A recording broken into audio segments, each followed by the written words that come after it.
Olá, meu amigo, olá, minha amiga, seja muito bem-vindo, seja muito bem-vinda. Estamos aqui novamente para conversar com você. Meu nome é Albert Amaral, estou aqui com o professor Wesley, perito judicial há 14 anos. E hoje nós vamos falar sobre a possibilidade do corretor de imóveis atuar como perito judicial. Muitas pessoas têm dúvidas, nós conversamos, muitas vezes com diversos corretores de imóveis também que têm muitas dúvidas, perguntam se é necessário um curso específico, se eles podem atuar, como é que funciona isso. Então, para tirar todas essas dúvidas, nós estamos fazendo esse vídeo aqui hoje para você, tá certo? Então, antes de começarmos, eu quero deixar o professor Wesley se apresentar, de repente você não o conheça ainda. Então, professor, por favor.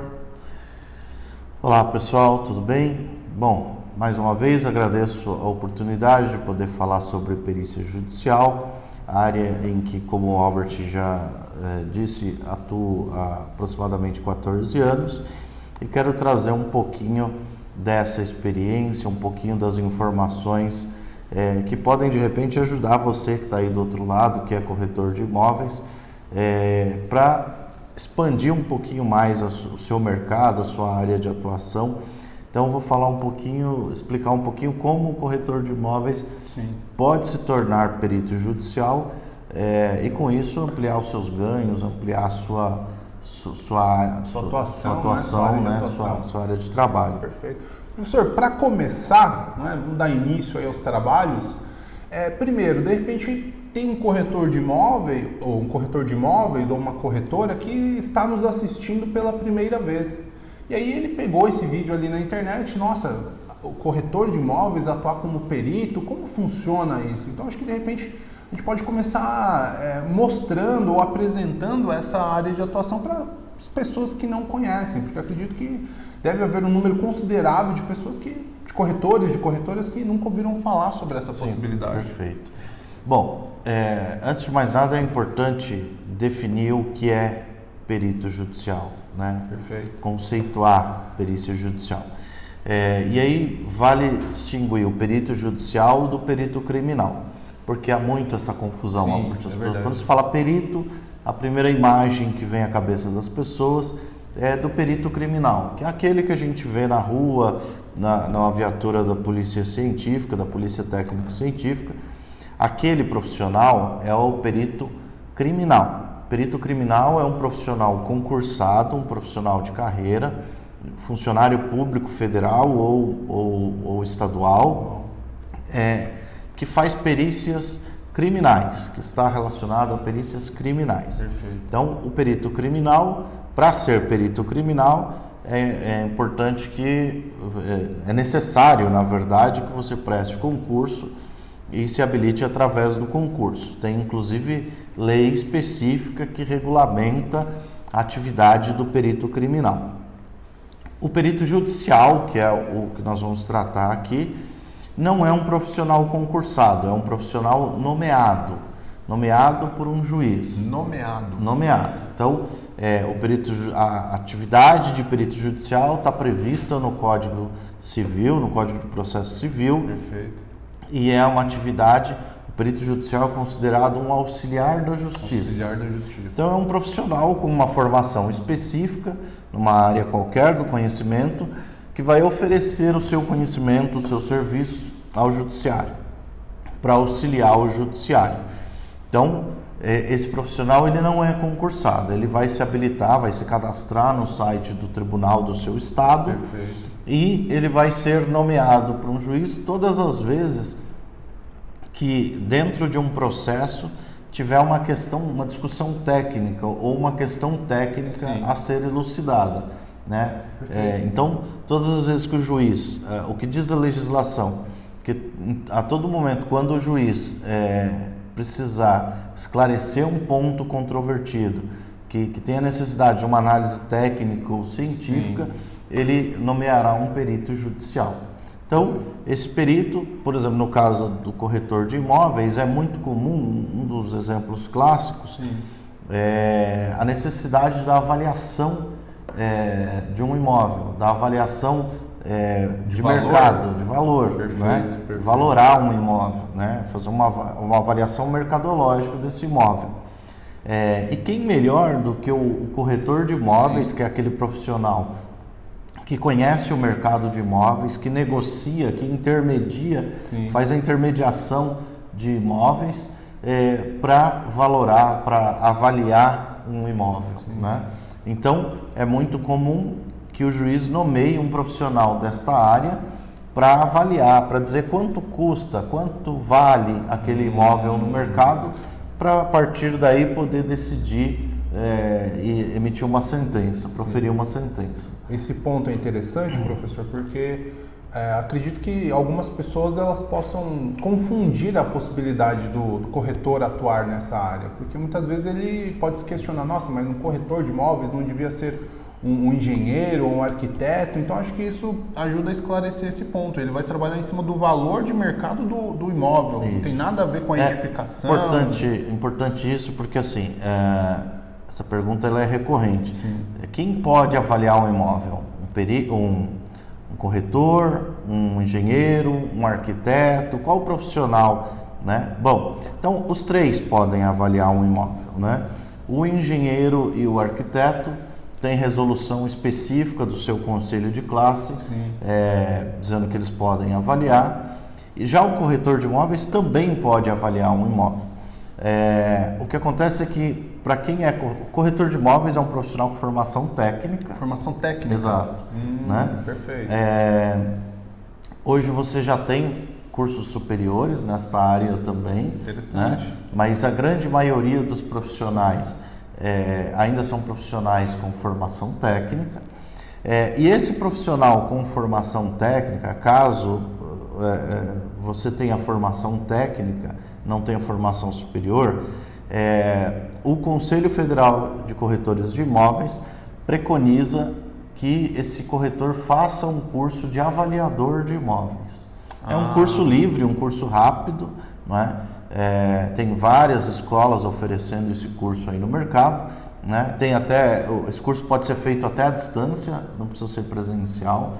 Então, o corretor de imóveis que quiser trabalhar também como avaliador de imóveis, ele vai precisar fazer um curso de avaliador de imóveis. Perfeito. E ele vai precisar se cadastrar num sistema chamado CNAE, ou Cadastro Nacional de Avaliadores de Imóveis. Essa é a forma com que ele encontra para começar a atuar como perito ou ainda não? Na verdade, para começar a atuar como perito, ele precisa se cadastrar no Tribunal de Justiça. Se ele já tem o curso técnico como corretor de imóveis, certo, é importante que ele se cadastre no site do tribunal para começar a atuar como perito, para ter a chance de ser nomeado.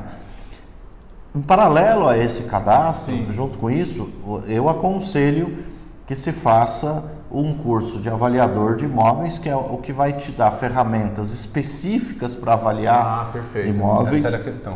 E se cadastrar também no Cadastro Nacional de Avaliadores de Imóveis. Entendi.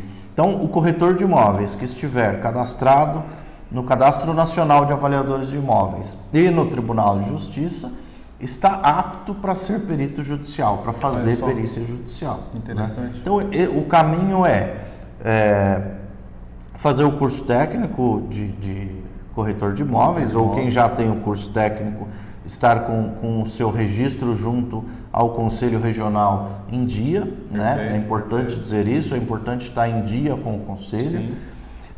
Feito isso, se cadastrar no site do Tribunal, e em paralelo fazer um curso de avaliador de imóveis. Verificar se essa escola na qual você vai se matricular para fazer o curso de avaliador de imóveis é uma escola reconhecida pelo Conselho Federal de Corretores. É fácil de ver isso, professor? No próprio site? No próprio site do Conselho, ou a própria escola muitas vezes vai informar se o curso é reconhecido ou não. E depois de feito o curso, que é um curso rápido, um curso que demora no máximo 30 dias, tá certo? Rápido, bem rápido. O profissional vai se cadastrar no Cadastro Nacional de Avaliadores de Imóveis. E aí esse profissional está apto a avaliar imóveis. Né? E aqui vai uma opinião minha, pessoal. Quem trabalha no dia a dia com avaliação de imóveis, quem sabe quanto vale um imóvel melhor do que ninguém, na minha opinião pessoal, é o corretor de imóveis. Ele está ali no dia a dia. Se eu fosse pedir para avaliar um imóvel do ponto de vista estrutural, eu não pediria para um corretor de imóveis, eu pediria para um engenheiro. Perfeito. Né? Talvez para um arquiteto, mas acredito que o profissional mais indicado, com melhor formação para avaliar um imóvel do ponto de vista estrutural, é um engenheiro, um engenheiro civil. Agora, do ponto de vista de mercado, de valor de mercado, quem trabalha negociando imóveis, quem está no dia a dia falando de valores, é o corretor de imóveis. Então, existem pontos diferentes, não é? Acho que a questão é essa. Tanto um quanto o outro pode trabalhar, não é? Só que um vai avaliar a questão ali estrutural, física mesmo do imóvel, enquanto o outro vai avaliar a questão mercadológica, quanto esse imóvel ele vale no mercado, para fins de compra, de venda, não é, professor? Exatamente. Então, um exemplo prático onde você pode atuar, por exemplo, numa ação judicial de divórcio, né, onde se discute o valor de um imóvel para fins de separação, para fins de partilha, de herança, de divórcio, enfim, né? O juiz precisa que esses bens sejam avaliados. Correto. E aí vem o corretor ou o avaliador de imóveis que vai produzir um laudo pericial, vai produzir um documento que vai dizer para o juiz, olha, este imóvel vale tanto no mercado, ou vale de tanto a tanto. Entendi. Né? Então, volto a insistir, quem melhor condições tem de avaliar um imóvel, de valorar um imóvel, que o corretor de imóveis? Será que existe a possibilidade do corretor também, de algum corretor também acreditar que ele não pudesse fazer isso? Que de repente quem realmente tivesse aptidão ou estivesse apto a fazer esse serviço fosse o engenheiro? Ou não? Eu acredito que em linhas gerais, não. Eu acredito que os corretores estão bem preparados para isso. Do ponto de vista legal, todos os 3 profissionais estão habilitados para fazer esse tipo de avaliação. Perfeito. Né? Cada um, obviamente, dentro da sua regulamentação própria.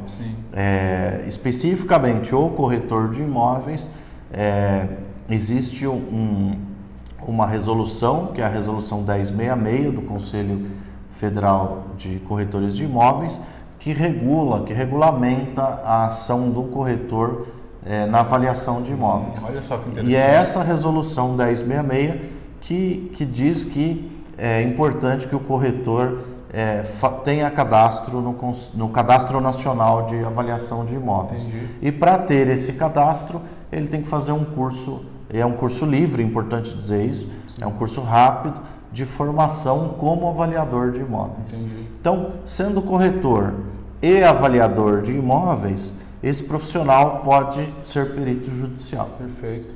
A maior parte das pessoas que te procuram, professor, eles já têm essa formação como avaliadores ou eles, às vezes, não sabia, ou então pensei em fazer... A maioria não tem, né? Até porque isso nunca fez parte, muitas vezes, da atividade do dia a dia dessa pessoa. Trabalhar como avaliador? Trabalhar como avaliador. Perfeito. Né? Geralmente o corretor está mais ligado à compra e venda, à intermediação nos negócios. Mas hoje já vem crescendo, porque esse profissional já percebeu esse novo mercado, que é o mercado de avaliação de imóveis. Então, possivelmente é uma área, um nicho onde não existe uma concorrência tão forte quanto a atuação do corretor em si. E, poxa, de repente... Eu diria que tem mais demanda por profissionais do que profissionais aptos a atender a demanda. Deve ser um campo promissor. Sim, e Albert, imagine que qual que é o trabalho efetivo de um perito judicial, corretor de imóveis, né? Como é que é isso na prática, né? Bom, então imagine que você está apto, você foi lá, se cadastrou e foi nomeado por um juiz. Então agora, sendo nomeado, você é corretor perito ou perito corretor. Bom, então, você tem que fazer um laudo sobre um imóvel situado num local X.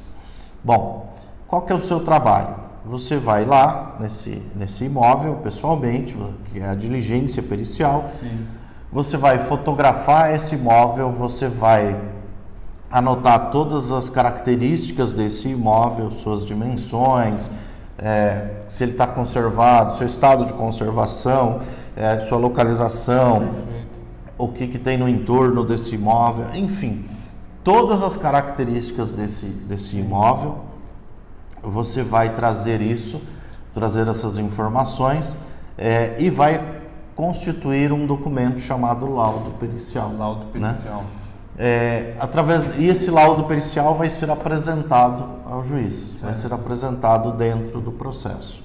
Com base neste documento, com base nesta análise, né, com base neste valor que você apresentou, aquele imóvel, o juiz provavelmente vai se basear nestas informações para proferir uma sentença. Né?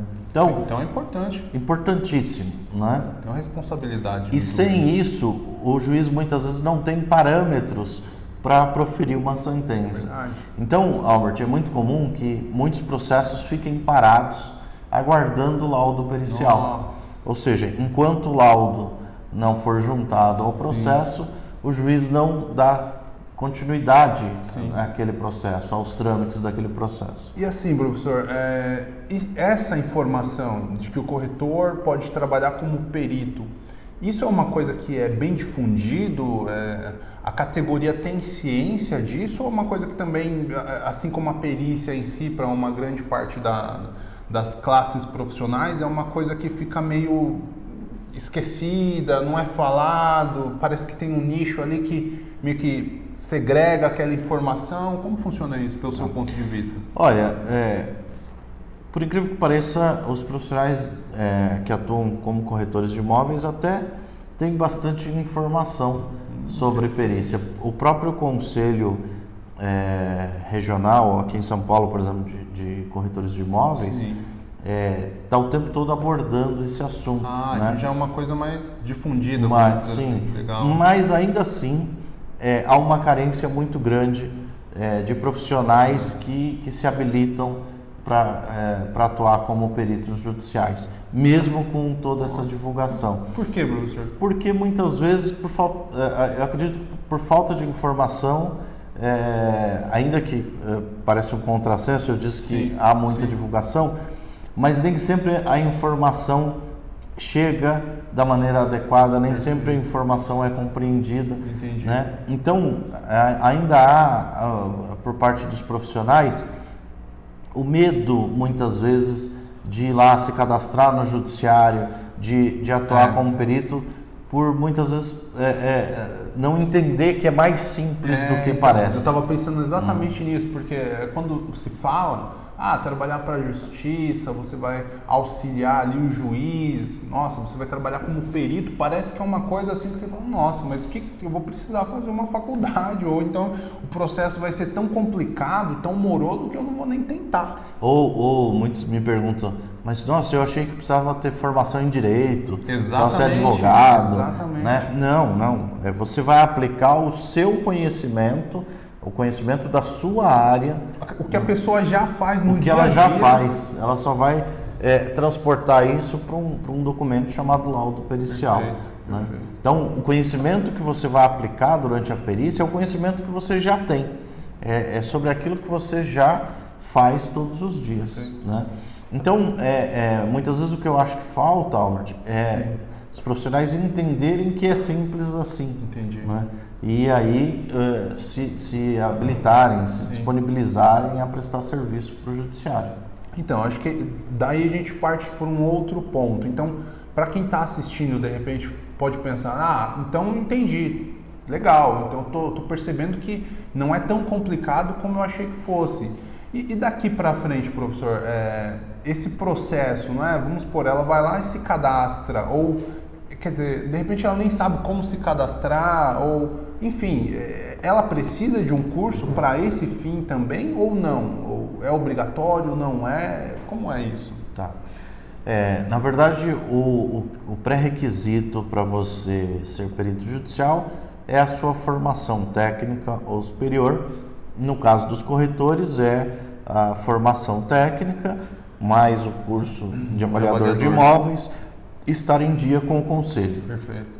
Isso já te habilita, já permite que você faça o cadastro. São os pré-requisitos necessários. São os pré-requisitos necessários. Um curso de formação em perícia judicial é obrigatório? Não, não é obrigatório. Eu sempre digo que não é obrigatório, mas é necessário. Correto. Né? Por que é necessário?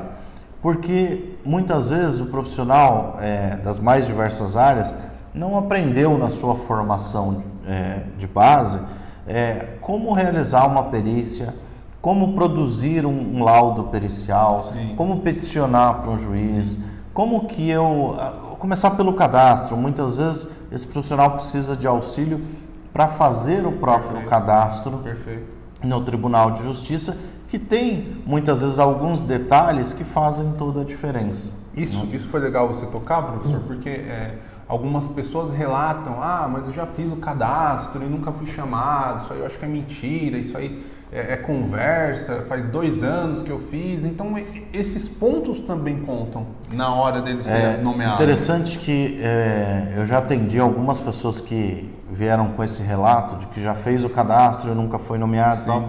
E eu falo, deixa eu dar uma olhadinha no seu cadastro. Em geral, o cadastro está errado, né? Está faltando alguma coisa, ou faltando um documento, ou a pessoa muitas vezes fez um pré-cadastro e não concluiu o cadastro. Perfeito. Por exemplo, aqui no Tribunal de Justiça do Estado de São Paulo, quando você vai fazer o cadastro, você coloca lá o seu nome, se não me engano, nome, RG, e-mail, 2 ou 3 informações somente, e clica em enviar ou em cadastrar.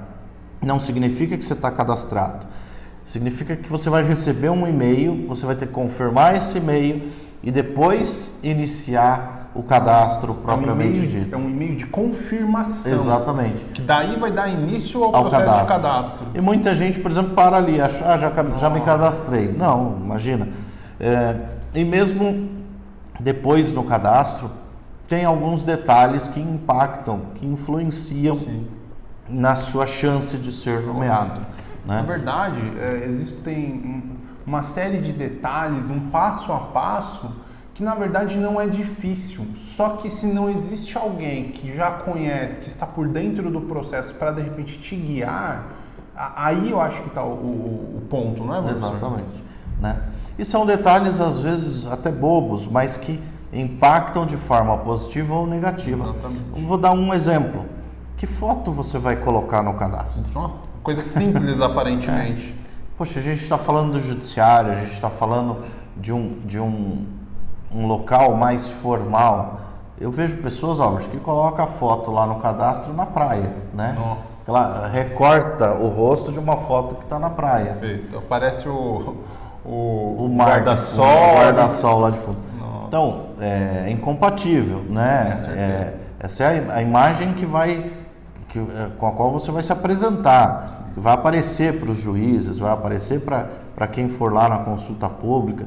Então, tem que ser uma foto formal, mais formal, né? A biografia é um outro exemplo. A biografia, que né? É meio que um currículo que Exato, você faz ali dentro. Um mini currículo ali em forma de texto corrido, que tem que ser bem escrito, tem que expressar qual a sua competência, quais as suas competências, sua experiência, né? Você tem que se vender através daquele pequeno texto. E as pessoas não dão a devida importância. Então, assim, a começar pelo cadastro não é uma coisa tão simples, às vezes precisa de orientação. E onde você vai obter essa orientação? Nesses cursos de formação. Né? E depois vem a produção de documentos. Basicamente, você vai ter 3 documentos a produzir, né? Um documento de aceite ou de recusa, um documento de agendamento de diligência e o laudo pericial propriamente dito. Qual a estrutura desses documentos? Como que eu peticiono isso? Como que eu mando isso para o juiz? Como que eu informo ao juiz quais serão os meus honorários? Como que eu falo sobre honorários? Como que eu falo sobre prazos? Tudo isso precisa ser aprendido, né? certeza. Se você já tem esse conhecimento, não precisa fazer curso nenhum. você pode começar a atuar. Se você não tem esse conhecimento, é importante que você faça uma formação específica para não errar, né, para ser mais assertivo e com isso conseguir atuar de forma plena como perito judicial e aumentar as chances de ser nomeado. E professor, o senhor falou num ponto interessante, é um curso específico. Esse é um outro ponto. Eu já ouvi corretores com essa pergunta. Mas eu preciso fazer um curso, isso no sentido de se tornar perito judicial. Eu preciso fazer um curso específico para corretores em perícia judicial ou posso fazer um curso onde existam pessoas de outras áreas, outros profissionais, enfim, como é isso? Tem essa necessidade? Bom, não precisa ser um curso específico de corretor de imóveis, é um curso de formação em perícia judicial, como, por exemplo, nós temos aqui um curso de formação em perícia, que é um curso multiprofissional. Então, eu tenho dentro da mesma turma médico, engenheiro e corretor de imóveis. Isso é legal porque a pessoa pode pensar, mas como você vai ensinar um médico e um corretor e um engenheiro? Cada um é de uma área. Isso. Exatamente porque o curso não ensina o curso não é para trabalhar conhecimento específico da sua área de atuação. Eu não vou ensinar medicina ou perícia médica no curso, ou perícia de engenharia civil, ou perícia de avaliação de imóveis. Eu vou ensinar como atuar como perito, como aplicar o conhecimento da sua área na perícia judicial, no judiciário. Então as regras são as mesmas independente da formação ou da área de atuação. A legislação é uma só, a forma de fazer é uma só. Sim. Então o laudo tem a mesma estrutura, independente pode ser médico, de uma área ou de outra. Exatamente. Pode ser, sei lá, pedagogo, enfim. A estrutura é a mesma. Perfeito. Né? O que vai mudar é o conteúdo, é o conhecimento que vai ser aplicado ali. Então, uma vez que você aprendeu aquela estrutura, você vai aplicar dentro daquela estrutura o seu conhecimento específico, né? O seu conhecimento como avaliador de imóveis, por exemplo. Perfeito. Né? Então, o curso ele consegue ter profissionais de áreas diferentes, porque o que a gente faz no curso é ensinar o profissional a se tornar perito judicial, ou seja, a conseguir se cadastrar no tribunal, a ampliar suas chances de ser nomeado. E uma vez nomeado, como que ele aplica o conhecimento dele à perícia judicial. Exatamente. E assim, desculpa cortar, professor, ampliar as possibilidades, mas é realmente ampliar, porque muitas pessoas deixam passar muita coisa, não é? E tanto isso, professor, como que após a sua fala, eu queria falar sobre as possíveis áreas de atuação desse profissional, não é? Tá. Porque ele pode trabalhar para além do juiz ou não? Sim, com certeza.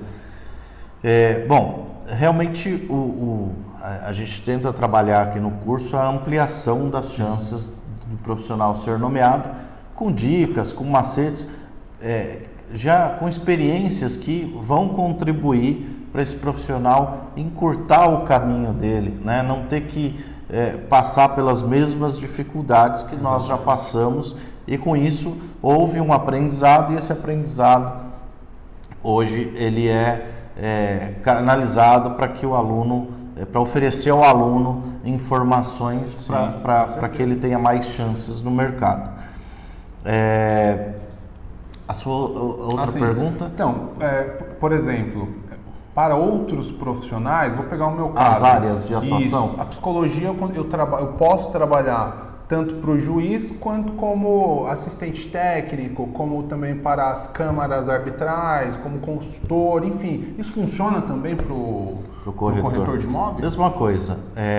Eu sempre falo que há basicamente 4 mercados para o profissional que quer atuar como perito, né? Então, isso funciona para quem está assistindo também? Com certeza. Porque às vezes, professor, eu digo isso porque às vezes a pessoa quero trabalhar como perito, mas ele acha que ele só pode trabalhar como perito para o juiz. Não. Então, na verdade, vamos lá. Uma vertente da perícia é ser perito judicial. Quando você é perito judicial? Quando você foi nomeado por um juiz para fazer a perícia dentro de um processo. Então ali você é perito judicial. Mas imagine que onde tem um perito judicial atuando, que foi nomeado pelo juiz, o perito judicial é a pessoa de confiança do juiz. Tem as partes que estão discutindo ali aquela questão dentro do processo. As partes também podem nomear, contratar um profissional, um perito, para acompanhar o trabalho desse perito do juiz, esse perito judicial, né? Emitindo, ou não só acompanhar, como também produzir um documento chamado parecer técnico, acompanhando ou divergindo do laudo pericial. Esse profissional que vai ser contratado pelas partes chama-se assistente técnico ou perito assistente técnico. Esse profissional também é um profissional daquela área que está se discutindo. Né? Então, se o perito do juiz é um avaliador de imóveis, o assistente técnico também será um avaliador de imóveis. Né?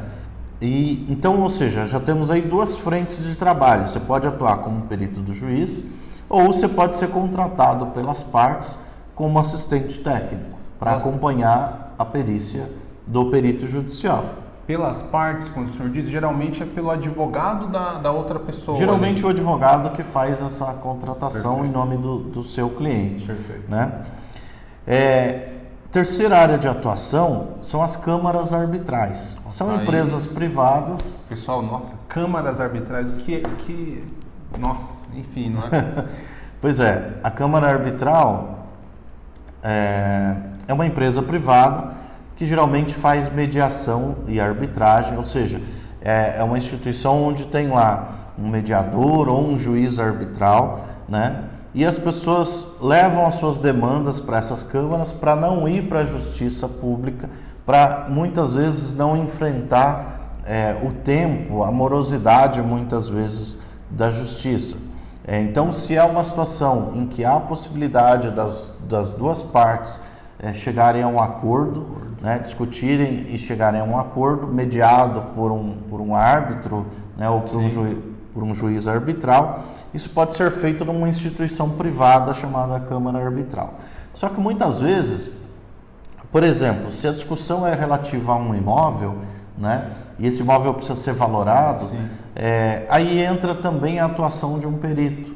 Então essa Câmara Arbitral muitas vezes também precisa contratar um perito para dizer, olha, esse imóvel, fruto dessa discussão aqui, vale tanto. O mesmo serviço. O mesmo conceito e o mesmo serviço que ele prestaria ao juiz. Né?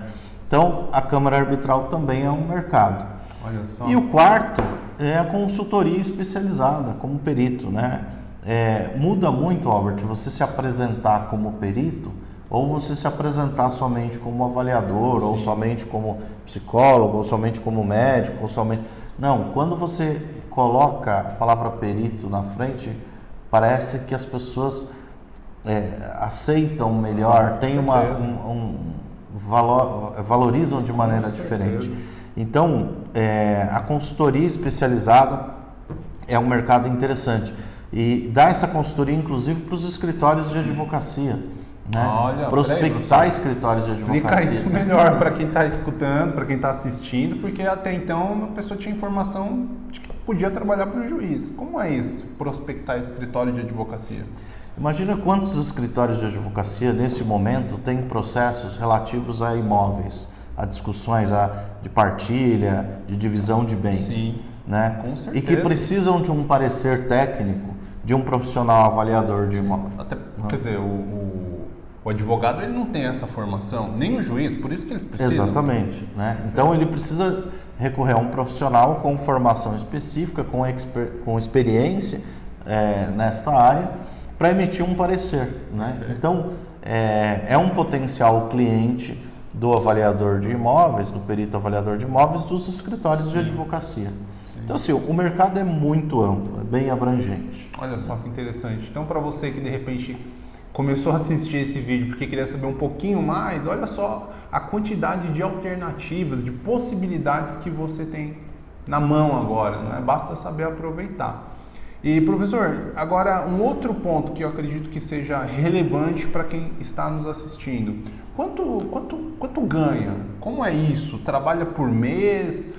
trabalha só naquele caso em específico? Como funciona a atuação, né? E os valores? O perito judicial ele não tem um salário, né? O perito judicial ganha honorários. Honorários? Então, como exato. se fosse um advogado? Exatamente, exatamente. Então, o advogado, quando ele é contratado por um cliente, ele vai avaliar quanto tempo ele vai precisar empreender naquela causa, qual a complexidade, ele vai avaliar vários fatores e vai estabelecer o seu valor de honorário, ou seja, a sua remuneração. Correto. E ele vai receber por aquele trabalho pontualmente. Assim é o perito judicial, né? Então, o valor do honorário pericial, ele leva em conta algumas variáveis, né? A complexidade, o valor da causa, o nível de exposição, muitas vezes materiais e insumos que você vai precisar utilizar para fazer aquela perícia, o seu tempo. São vários os fatores que vão determinar quanto você vai cobrar de honorário. Perfeito.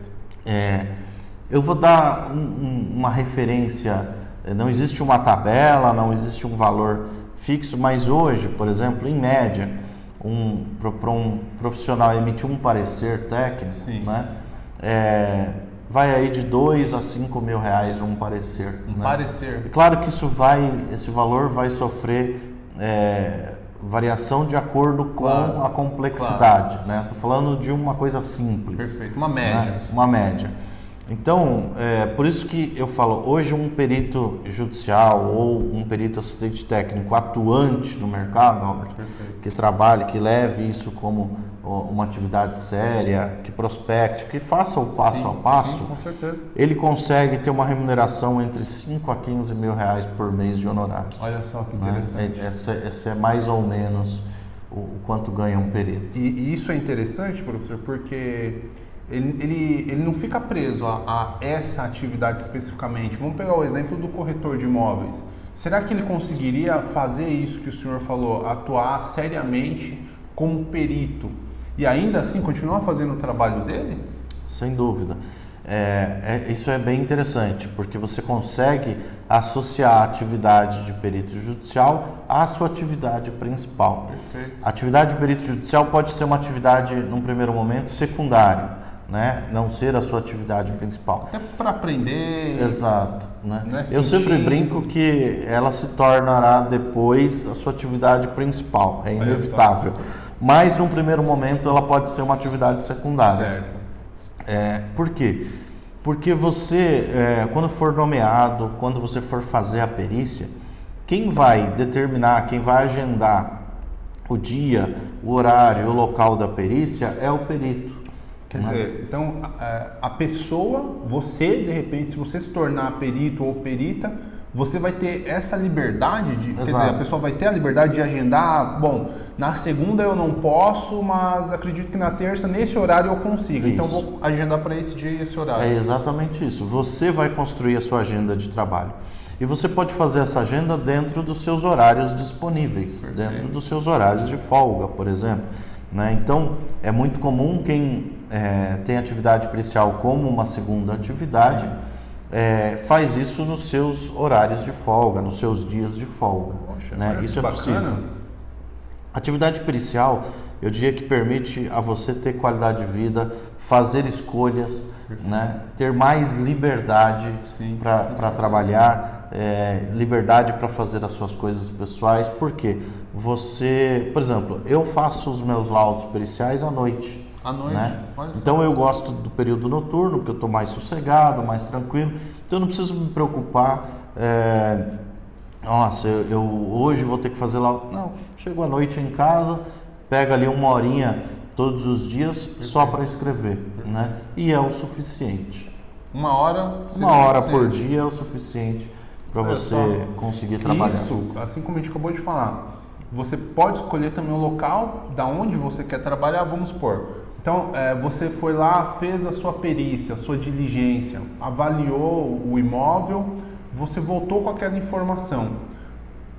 Ele pode trabalhar da casa dele para escrever esse laudo, ele pode trabalhar do escritório, onde ele atua já como, de repente, corretor de imóveis, ou seja, fica a critério dele também. Eu diria que O único momento em que você vai trabalhar fora da sua residência ou do seu escritório é no momento da diligência. É a única parte da perícia em que você vai ter que se deslocar, você vai ter que ir até um local específico.